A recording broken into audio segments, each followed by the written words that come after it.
Welcome back to the Weekly News Roundup. I hope that everybody's having a wonderful week. Of course, you can catch the show live Fridays, 8 p.m. Eastern Standard Time if you want to catch the live show, participate in all of the nonsense, and see all of the weird technical difficulties as they happen. We don't usually have a lot, but we had a couple technical stuff today, and then wondering why YouTube can't add. You'd hear all about that if you catch the show live. But anyway, the show must go on. We will have a Weekly News Roundup next week. We will be off the whole week in between Christmas and New Year, except for the Weekly News Roundup, which will probably and traditionally has been a fairly small show. So it might just be something quick, maybe just a hangout. And but with that, let's go ahead and jump into the news, because the news must go on. The first up is Google Contacts on your Android phone can now show your friend's real-time location. As if the stalkers didn't already have enough tools. Right. So this does require, at least on the surface, some active participation from you. So you would have to actively share your data. But now this article here from Tech Radar simply says your friends have to have been sharing their location data with Google Maps. The article with more detail from the Android police, that article goes in and says that the friends must explicitly share information with you, indicating that people could explicitly share information with some people and not share information with others. And I think that the way Android Police explains it is probably more accurate, because I cannot imagine that I've just randomly share my information with Google Maps and now everybody that has my name in their list can now see where I'm at. Oh, that would seem a little odd, but so I don't think that's the case. I think it's more like Android Police says. Now they do also, you also have to have their email address in your contacts. So in your contacts on your phone, you have to not only have their phone number, you also have to have their Google address in there. So hey, here's a simple solution: don't have a Gmail address. But if you do have a Gmail address and you choose to explicitly share your contact information, then your friends can watch you move around on the map. There's applications, of course. If you want to keep an eye on your children, shame on you for giving them a smartphone in the first place. You want to spy on your spouse. Then is Google going to ban itself? I mean, they banned some other things because it could do the exact same function. Now it's okay because it's our product doing it now. Don't be evil, guys. Don't be evil. Wait, hold on. We got rid of that motto, didn't we? But anyway, there is what Google is up to. Let me know what you think of that one. All right. No, we're not going to allow, of course. Rite Aid is banned from using facial recognition software after falsely identifying shoplifters. Usually shoplifters with slightly more melatonin in their skin than I have. Just slightly. So Rite Aid started to roll out in 2016. So they were like 7 years ago. They started to roll out AI and not telling anybody. And then they even told all of their people that you're not allowed to talk about it. So all the cashiers knew this was going on, but they were not allowed to talk about it with anybody outside the store, based apparently on some form of NDA. And then what would happen is their cameras were collecting they were collecting photos and video of people, but they weren't using the best of photos, but then they were contracting with another party, uploading these crappy photos and tagging some of them as being potential shoplifters. And then when people would come into the store anywhere else in the country. So if you happen to be picked up on a camera in Rite Aid in California, and then you leave and then you don't go back into a Rite Aid again until you're in Florida, it'll still flag you. And then whatever employees are on duty would get a message on their phone saying, hey, this guy here is a shoplifter. And then they would go and they would either confront people or call the police or accuse them of theft or all sorts of weird stuff. And as you know, the AI facial recognition, particularly when it comes to bad or grainier photos, and especially when it comes to people who happen to have slightly darker colored skin, it tends to have a lot of false positives. And so they encountered a harassment suit And the FTC looked into it and found that Rite Aid was secretly, without informing any customers, that they were collecting photos and utilizing a facial recognition software and creating their own private blacklist of people to resist out. Yeah. Oh, it was a blacklist. Oh, Rite Aid, that hurts. But that's literally what it turned into. And so in the FTC judgment, they are banned from using any form of facial recognition at all for 5 years. They're ordered to delete all images they collected in this period of time, and they are ordered to delete and basically permanently destroy any form of software or training system or any other information related to this. So good ruling on the FTC, but I'm not sure this even goes far enough. I don't know. Maybe it does. Who knows? Let me know what you think about that. But hey, did you know if you went to a Rite Aid, you were being put into some list, and if you happen to have slightly darker skin, then you might have actually been called a shoplifter by some random store because the AI didn't know any better. And then our chief article in our privacy section, the marketer sparks panic with claims it uses smart devices to eavesdrop on people. So real-time listening claims were exaggerated, but the creepy factor remains. So the marketers basically came down. This was a page for CMG active listening. Now, in this one here, they were trying to find clients by alleging that it is true your devices are listening to you, that they have access to all of this data that is picked up by microphones. Of course, Google comes out and says, well, that couldn't possibly happen.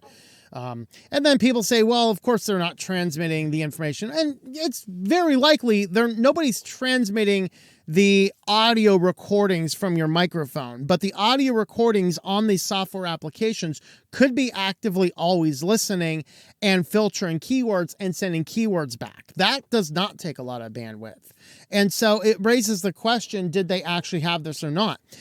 So in the marketing page that they were using to try and get more dollars from people looking to track what endpoint customers are doing. So this is a B2B solution, business to business solution. And they were alleging that they did have access to all these audio recordings to better actively target specific people based on things that they've heard.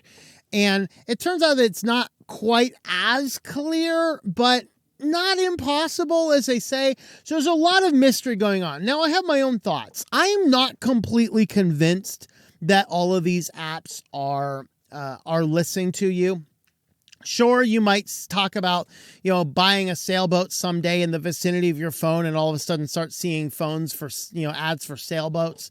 You've heard a lot of the anecdotal information about that.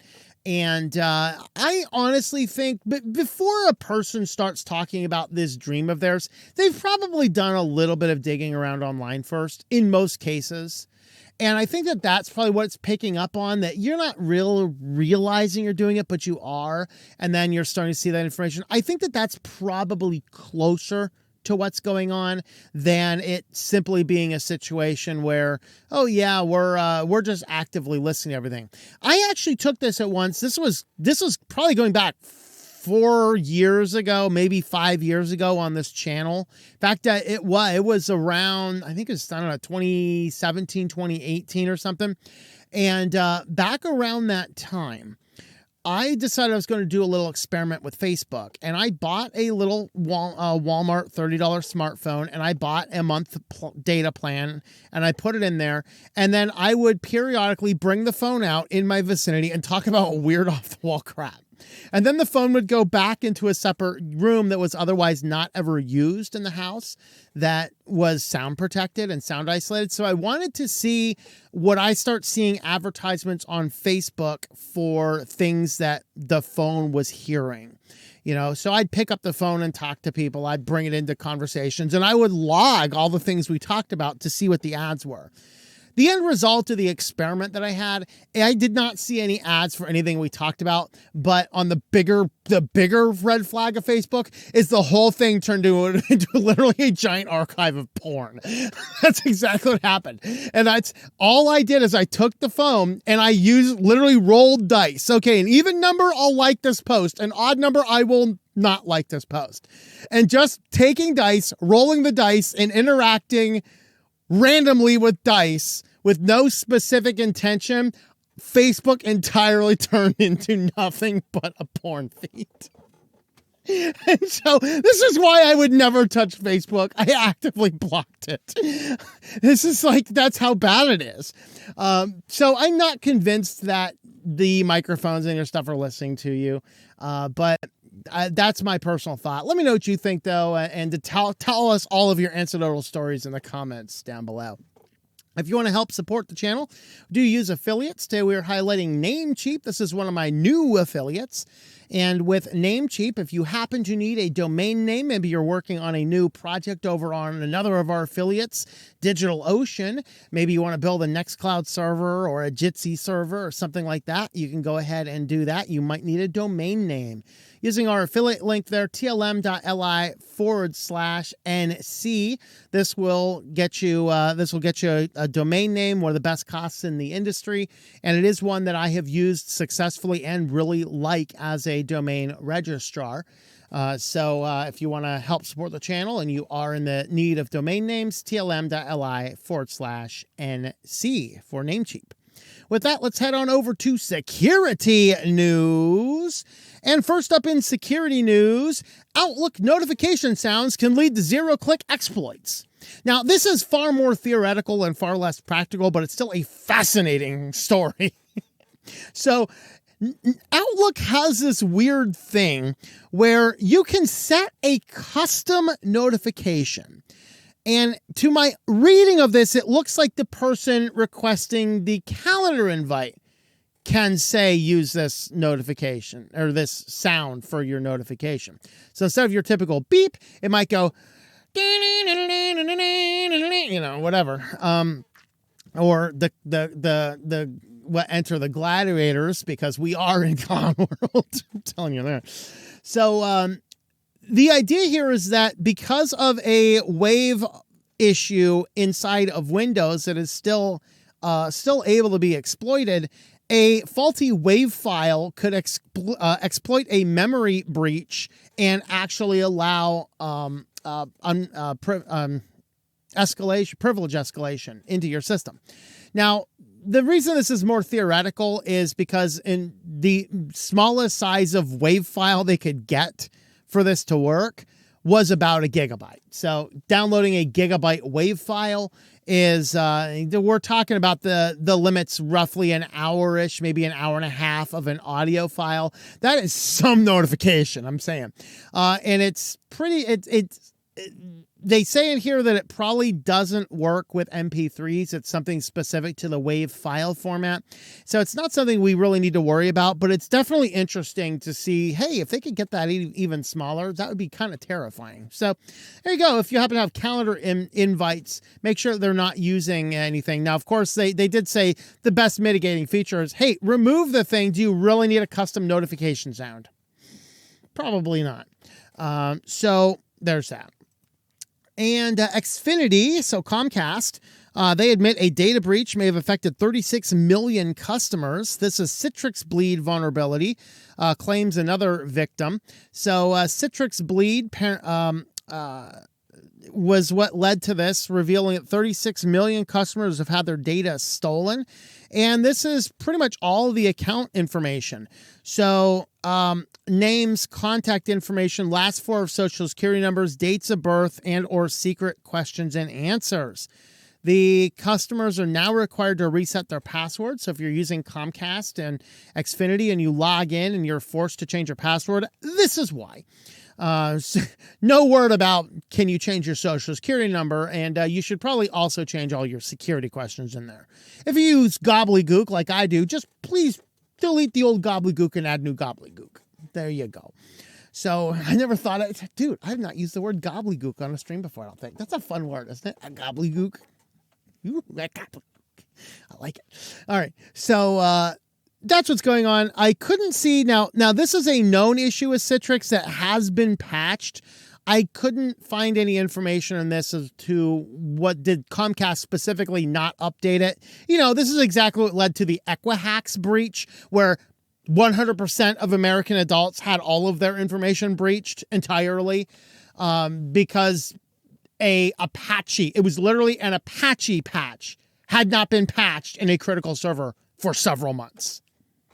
You got amateur hour running your servers. Jeez. And this is a new banking malware campaign, and it is still active. So watch out.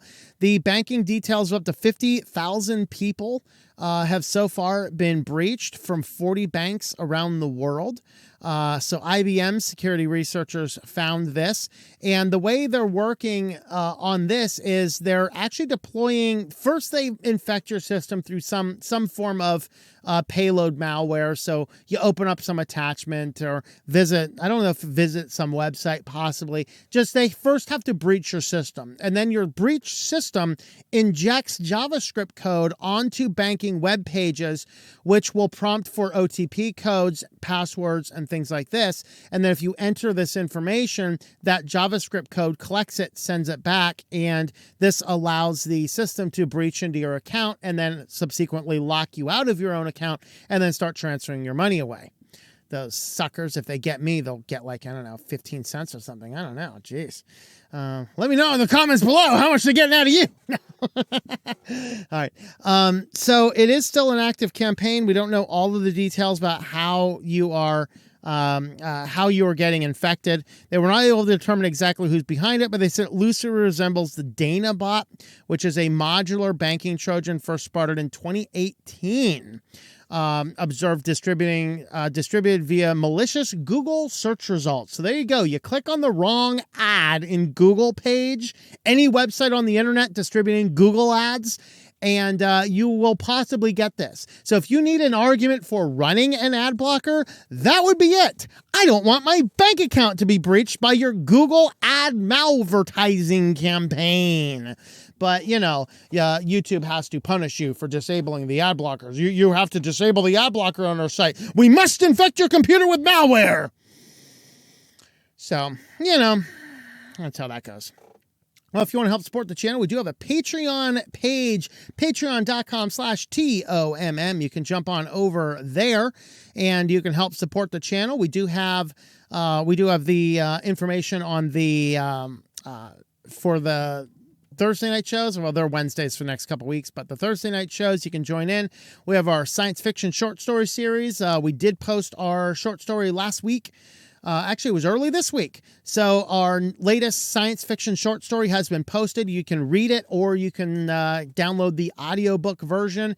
And then we have some polls over here. Actually, I think the polls are open to the public. So we are working on some Learning Linux videos. And then this is a December exclusive updates.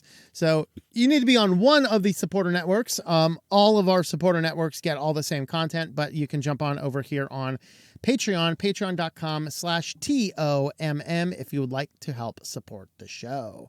With that, we have some AI news. So let's go ahead and have a look at some AI stuff. Some of these AI articles are bordering on comedy, but we had enough to go on with SillyVille, so we left them in these areas. Same thing as business. Some really weird stuff going on in our world, but it's clown world, so there's no more need for satire. Just the world itself is getting crazy. Google might already be replacing some ad sales jobs with AI, so great. Now, instead of being pestered by some idiot on the other end of the phone, I'm going to be perpetually pestered by a never-sleeping 24/7 AI robot that completely insists on selling me something. How wonderful. So, of course, we know that AI is going to do the best thing in the whole world. Well, really all it's actually going to end up doing is it's kind of going to cause to a lot of job loss and things like that. But, hey, what can you have it? They are seeing that there are several jobs being replaced. Some people are being let go, and they're just not replacing them with people because, hey, the AI can do the job of this guy that we otherwise have to pay a lot of money to, so let's not worry about it, right? How wonderful. Well, that's the best news of all. Enter Skynet. Artificial intelligence is now capable of creating new artificial intelligence without human intervention. You know, this is how Skynet happened. Did I have the AI right? Wasn't it Skynet that did that, or was it Matrix that did that?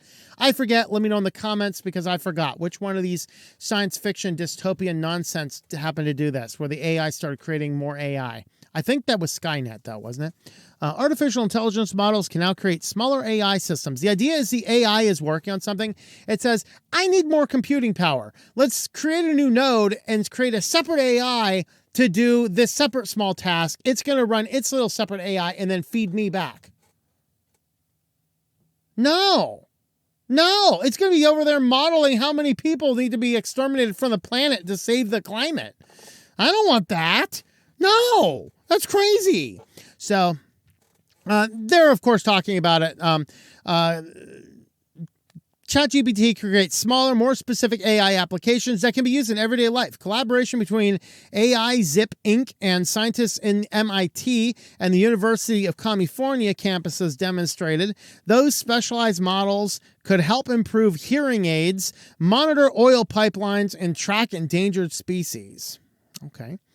Right now, we're using bigger models to build the smaller models. The bigger brother helping the smaller brother to improve. That's the first step towards bigger job of self-evolving AI. And they're saying this like it's a good thing. AI self-developing itself is not going to be good for the human race, people. We need to stop with this nonsense. Yikes. All right, the first step to the path to show that AI models can build AI models. I don't want that path to be going down. All right, let's see. One device, Sun and Chen demonstrated a human activity tracker that uses AI to gather and analyze motion data. Oh, I feel even better about it now. How wonderful. The AI is now analyzing my data.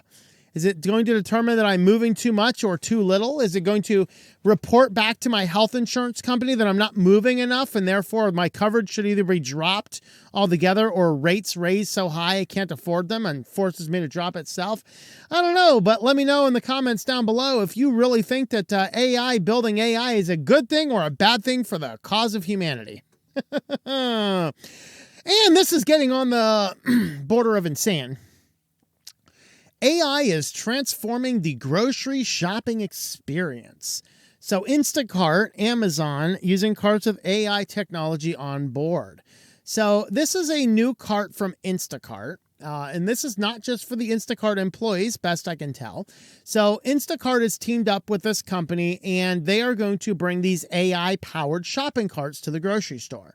So if you happen to have a participating grocery store, you simply go in there and you have some form of sign up. Maybe you're entering or you're scanning your Shoppers Club card. Maybe you're utilizing the app, or maybe you're verifying with some other information, maybe an NFC chip.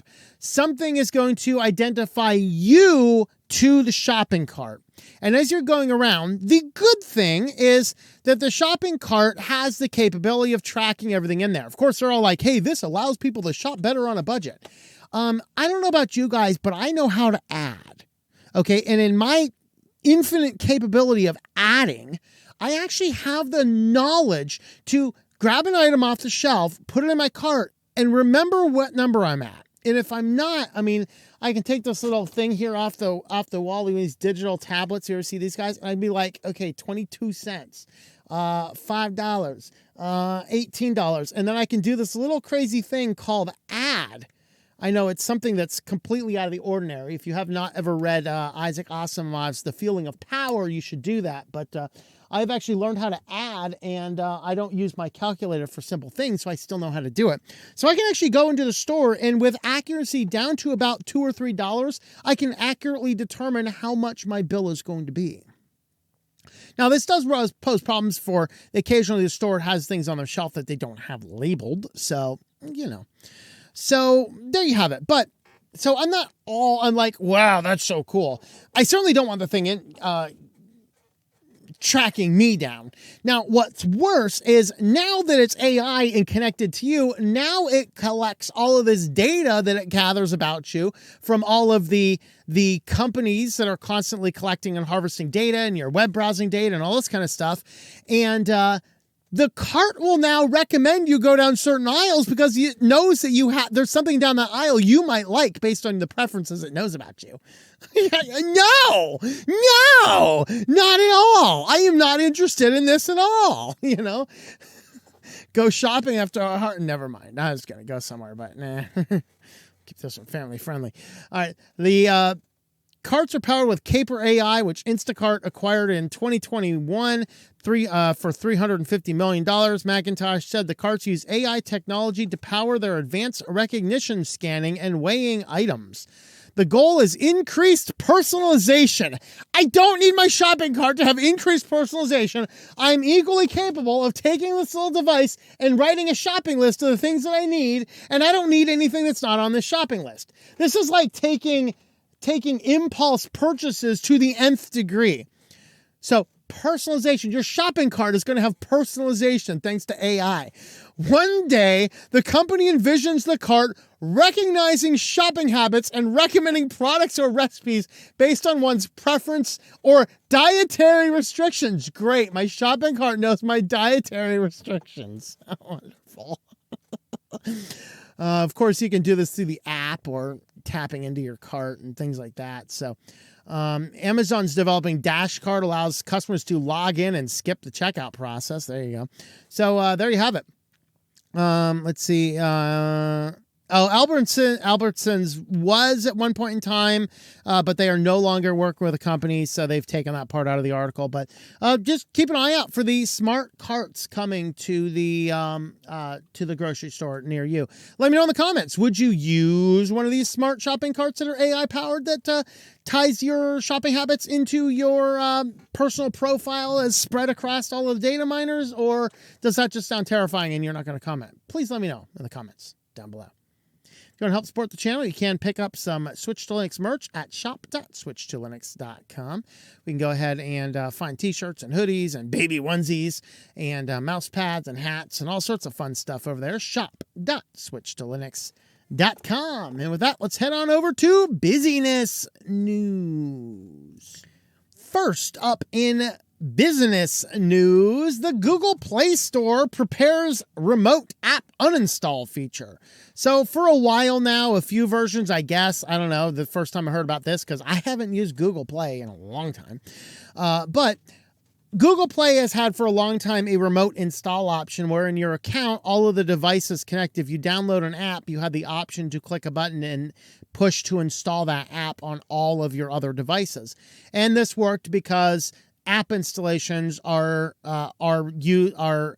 triggered through the Play notification system. The same notification system that the government can gain access to see what's going on in there. Yeah, that same system. So they can see what apps you're installing and what devices you're installing it on. So if that comforts you. Well, now they're preparing remote app uninstall feature. So the uninstall feature, if you happen to remove an app from one of your devices, you also have the option to click the button to remove it from all of your devices simultaneously. Now, this is good if you have an app you just want to stop using, so you don't have to manually remove it from every single device. How long before they're going to start utilizing this type of feature to automatically remove stuff that they don't want you to have? I don't know. We'll see if that happens or not. Of course, I think they can they already do that? I don't think they can already do that. I think they can stop it from being in the store. They can stop you from updating it. I'm not sure they can actively remove it. And I'm wondering if this pushes to a direction that would allow them to automatically remove apps. If you happen to get some True Social app or something they deem problematic because it's headed by some world-renowned 90-plus felony criminal and they want to just remove it from everybody's device, hey, we need to be able to do stuff like that, Of course, I'm not sure what direction it's going to take. Overall, I agree with the general principle. In the event you have 5 devices connected to your Google account, please get a checkup from the neck up. But if you do and you want to stop using an app, it's very convenient to push the button in one place and have it removed from everywhere. So I support that general principle. So neat feature. Okay. Still won't be using Google Play anytime soon. And, I'll keep using my Lineage phones. Thank you. With no G apps in them. Tech Radar brings us this one. You could be eligible for a payout from the Google Play Store soon. Here's why. Well, far before the antitrust lawsuit verdict came down between Google and Epic this last week, they were actually already found guilty of having antitrust a number of years ago. And the settlement details of this has finally come out.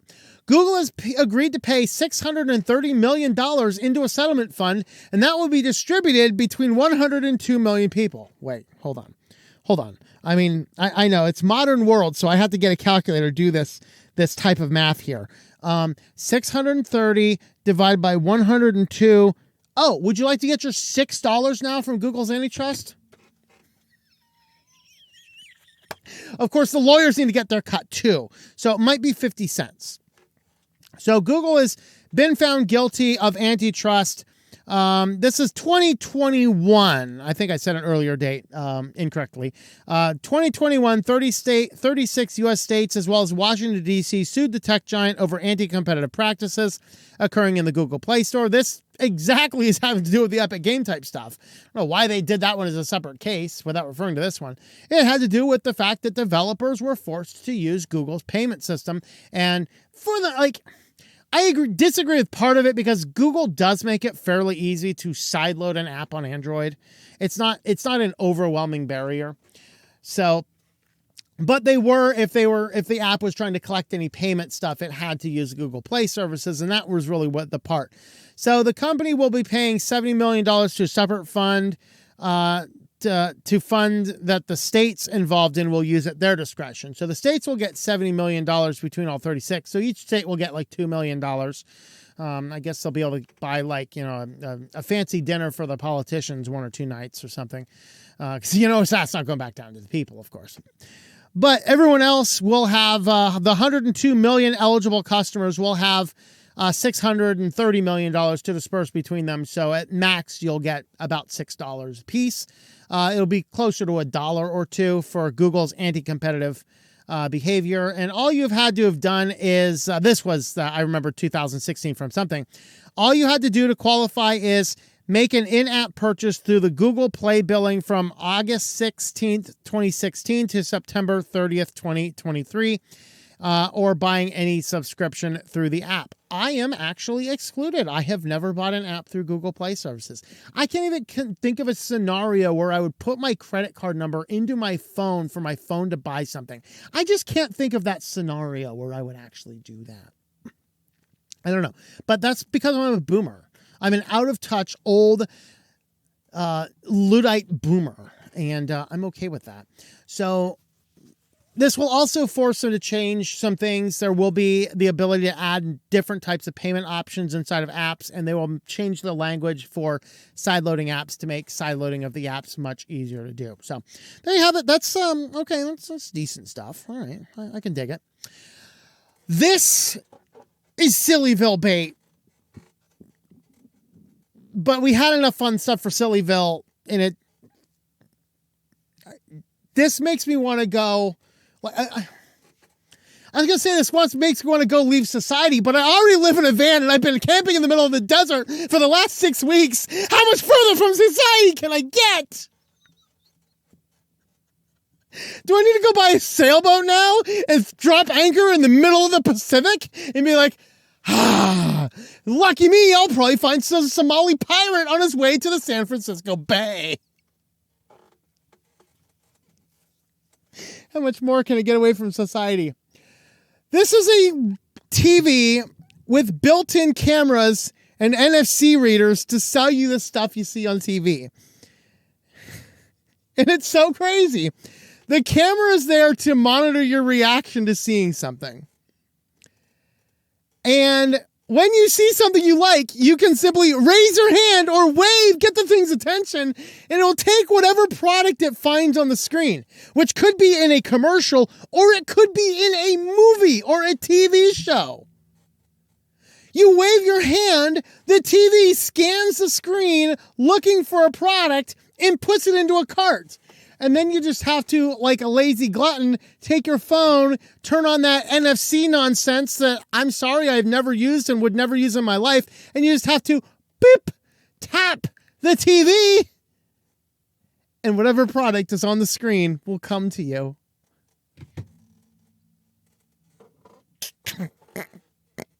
Chuck, please. I want out of the human race. Really?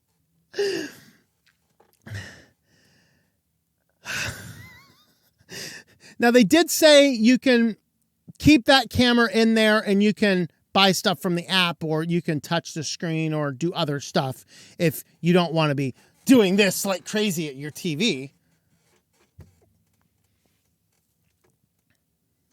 This is Displace, hasn't officially released the product yet. Skepticism about what the TV says will demo at the CES 2024 in Las Vegas next month.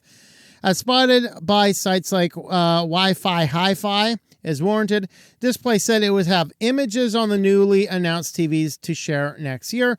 The startup specializes in wireless TVs with hot swappable batteries that can vacuum, suction, wall mount, and zip line slowly off in said wall when sensing an unstable connection or a low battery. The original Displace TV and that Displace announced in January is supposed to ship in mid-2024. Displace has been taking pre-orders for those. The two TVs is adding to its 2024 release plans. Displace Flex and the Displace Mini are all about shopping better. So, according to their announcement, the Displace Flex and the Displace Mini will use proprietary gesture technology and each TV integrated with a 4K camera to tell when a user is raising their hand. It's unclear how accurate that could be. Should the shopping experience accidentally be activated if I raise my hand to tie my hair up, for example? But at that point, the TV is supposed to pause the content being played. Then it uses computer vision to analyze the screen and find products available for sale. Displace reached out to clarify that users can also use voice and touch to activate the shopping feature. Once they see something they want to purchase, viewers drag and drop the product into the global Displace shopping cart.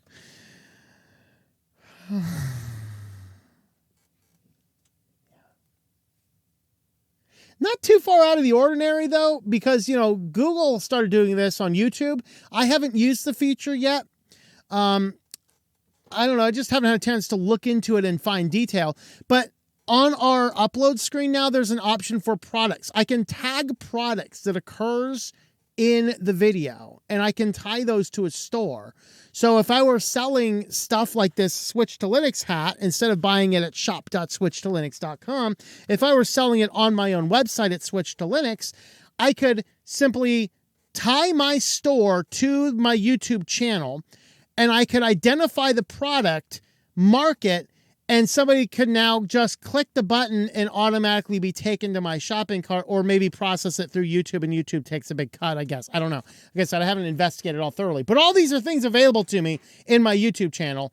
And maybe this is a reason I'm not as pushed in the algorithm, is because I'm not doing the things that might make YouTube more money, I guess. I don't know. Maybe I'll look into it. I'll put together a Switch to Linux book and sell it on my website and test out the product sales feature. Let me know how that sounds. But anyway, the TV can't find a specific product. It will search for similar items without user intervention. Oh, God. Now, of course, all this happens. It uses that NFC chip so you can pay. Google Pay, Apple Play, whatever.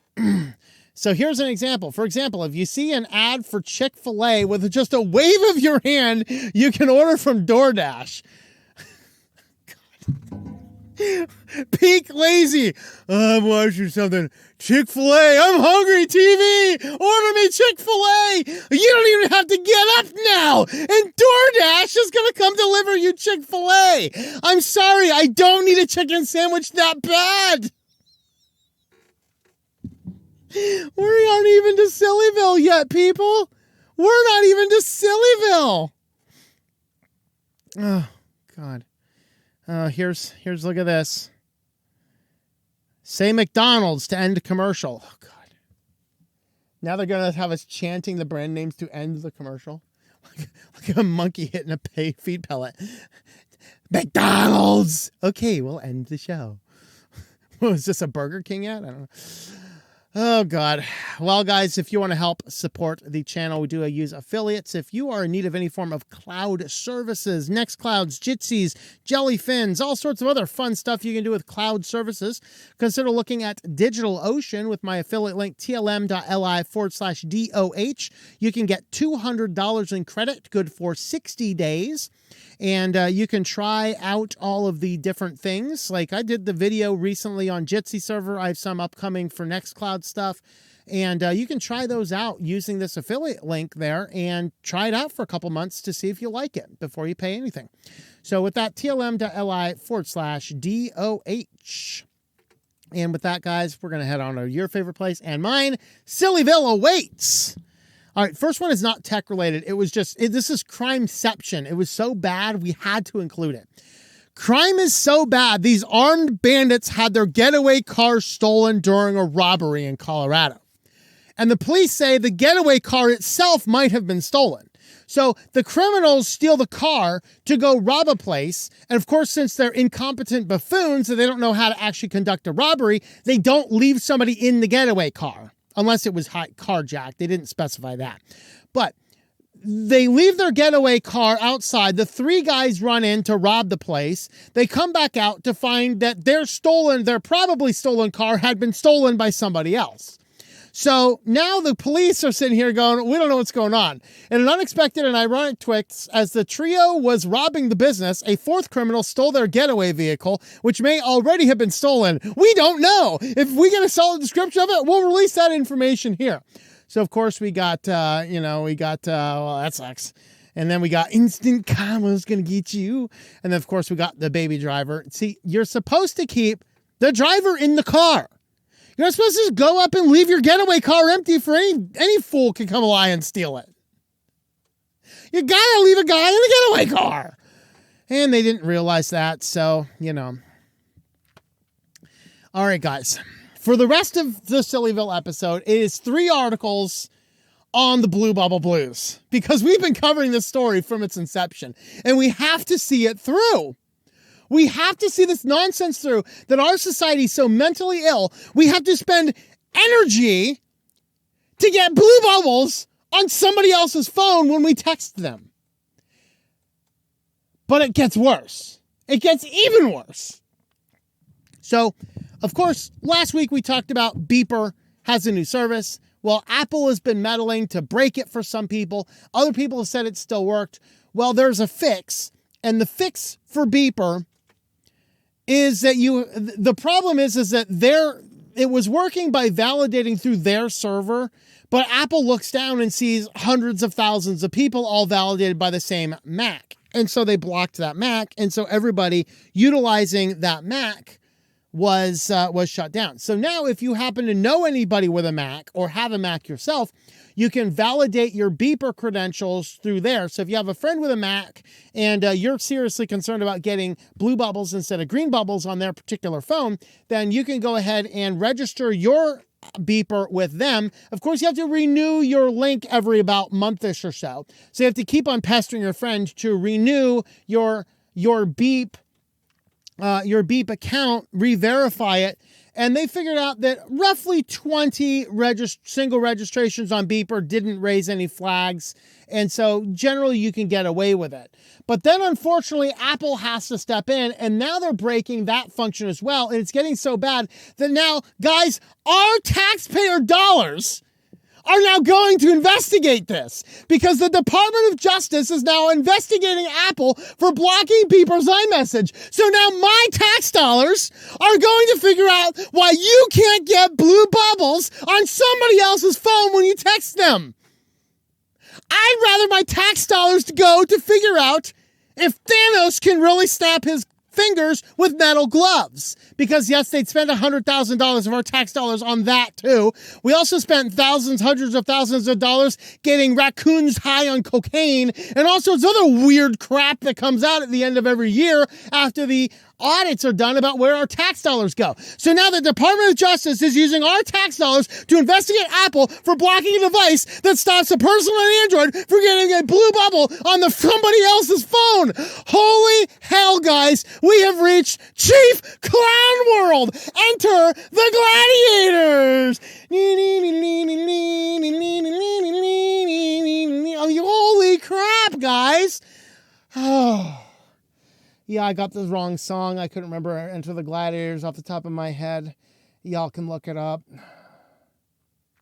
I was pretty convinced, by the way, that those 7 trumpets in the book of Revelation, they're going to be blasting that song. They ain't going to be blasting anything else. It's going to be Enter the Gladiators, guys, because Clown World's here and God's up there laughing.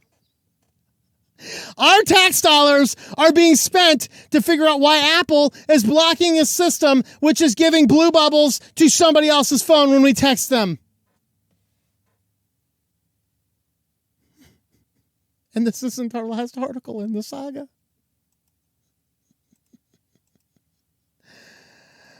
It was fun while it lasted. Beeper Mini's grand iMessage experiment is officially over. They have raised the red flag and said, screw it, y'all are going to keep your green bubbles. Because what they said is, hey, they're trying to play a whack-a-mole game with the biggest company on the planet. They did say there is a final workaround available, although it's very convoluted. The process requires you to own a Mac or, look at that, a Linux computer. With Linux, you can save your blue bubbles, folks. Look at that. We didn't have to spend our tax dollars. We just had to use free and open source software to retain our blue bubbles on somebody else's phone. Who'd have thunk it? Raspberry Pi works very well, they said, with the Beeper desktop app installed and a jailbroken iPhone. Oh, you got to jailbreak your phone, though. Hey, if you're running Linux, you probably jailbreak your phone anyway. So there you go, guys. There you go. So the saga continues on the Blue Bubble Blues, and I'm telling you guys, this world is getting nuts. Well, if you want to help support the channel, we do have a locals page. You can jump on over there to locals, switchedtolinux.locals.com. Of course, you can go over there and you can grab our science fiction short stories and the polls and other fun things that we do over there. And with that, guys, thank you for watching, and we will see you all next time. Thank you for watching this video from Switched to Linux. This channel would not be possible without the backing of the program supporters scrolling on the screen now.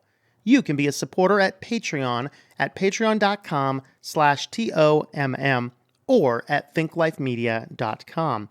I also want to thank the open source community who creates such excellent software that makes producing this show possible. Please remember to support your software communities. Thank you, and I hope that you enjoy switching to Linux.